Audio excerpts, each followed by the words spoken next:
Welcome to English Baba channel class 7th English alien handbook से जो chapter number 2 है वो है ब्रिंगिंग अप करी। आज हम इसके क्वेश्चन आंसर करेंगे, तो जल्दी से वीडियो को लाइक कर दो। आई होप चिल्ड्रन आपने वीडियो को लाइक कर दिया है और अभी तक चैनल को मेरे भाई सब्सक्राइब नहीं किया तो सब्सक्राइब कर दो सो दैट आपको हमारे सारे अपडेट्स मिलते रहे। क्वेश्चन नंबर 1 देखिए, द एनक्लोजर इन विच करी lived had a thatched roof. एक ऐसा एनक्लोजर, एक ऐसी जगह जहां पे करी कौन है, वो एलिफेंट है, ये दिख रहा होगा ये वाला जो रहता था, उसके ऊपर रूफ कैसी थी, थेज्ड। थेज्ड होती है चिल्ड्रन ये जो छप्पड़ आपने गांव वगैरह में देखा होगा, गाय भैंसों के लिए बना दिया जाता है। दैट ले on the thick tree stumps, ये जो ट्री के ट्रंक हैं या स्टम्प्स हैं इसके ऊपर लगा हुआ था। Examine the illustration of Kari's pavilion on the page 8 and say why it was built that way. Pavilion मतलब वो जगह इस तरह से क्यों बनाई गई थी, मजबूत स्टम्प के साथ, मजबूत ट्रंक के साथ क्यों बनाई गई थी। तो सबसे पहले इस फिगर को देखो, ये है करी, ठीक है, इसके ऊपर से तो डाल दिया हमने थैज यानी कि छप्पर डाल दिया था, और चारों तरफ बहुत मोटे मोटे जो स्टंप हैं, जो बड़े बड़े ट्रीज की जो ट्रंक होती है, बहुत मोटी लकड़ी होती है, वो लगा दी थी। क्यों? ताकि क्योंकि हाथी भारी होता है ना, अगर वो टक्कर भी मारे तो वो मजबूत रहे, मतलब गिर ना जाए। अब इसी बात को अब हम अपने वर्ड्स में लिख देंगे। देखो, Kari's pavilion was built under a thatched roof. Kari का जो पेविलियन था वो बनाया गया था छप्पड़ वाली छत के साथ। देख लो, थैज्ड रूफ मतलब ये वाला। Thick trunk was the support of the roof, ये है बड़े बड़े ट्रंक, लकड़ी के जो बड़े बड़े ट्रंक हैं वो ये हैं, और इस तरह से इसको चारों पांचों तरफ से क्या किया गया था, सपोर्ट दिया गया था।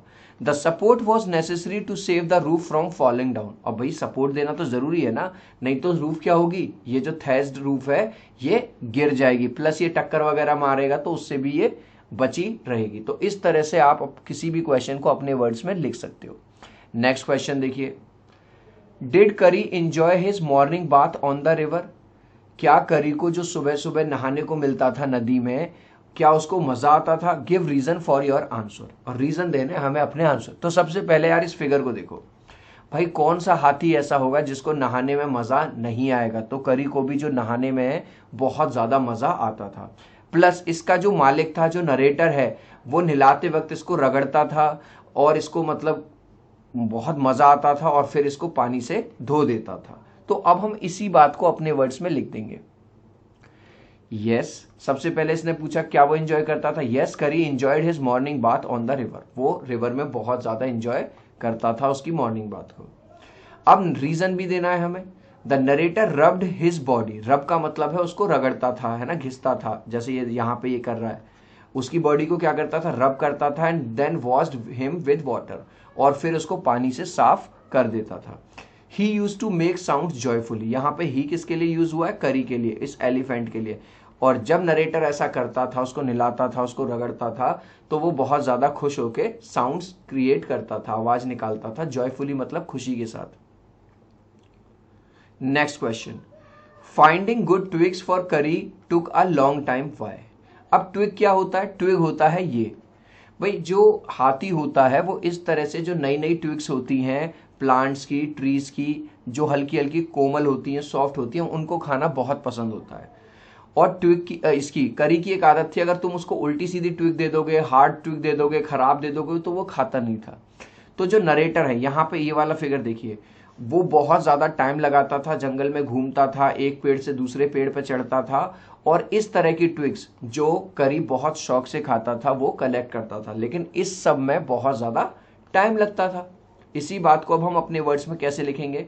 It was not easy for narrator to find soft new twigs, भाई हर रोज नई नई ट्विग्स लाना। अब जो एलिफेंट है वो कोई बच्चा तो है नहीं, मतलब बेबी बॉय तो है नहीं कि जरा से खाना खिलाया, 2 चम्मच 4 चम्मच एक कटोरी खाना खिलाया और खा लिया।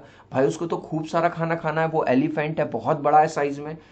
तो नरेटर के लिए ये इजी नहीं था हर रोज सॉफ्ट न्यू ट्विग्स कलेक्ट करना।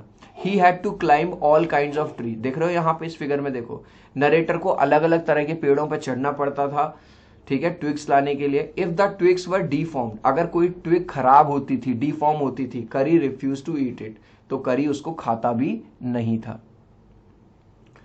वाई डिड करी push his friend into the stream, एक दिन करी ने अपने ही फ्रेंड यानी नरेटर को स्ट्रीम पानी में क्यों डाल दिया, क्यों पुश कर दिया।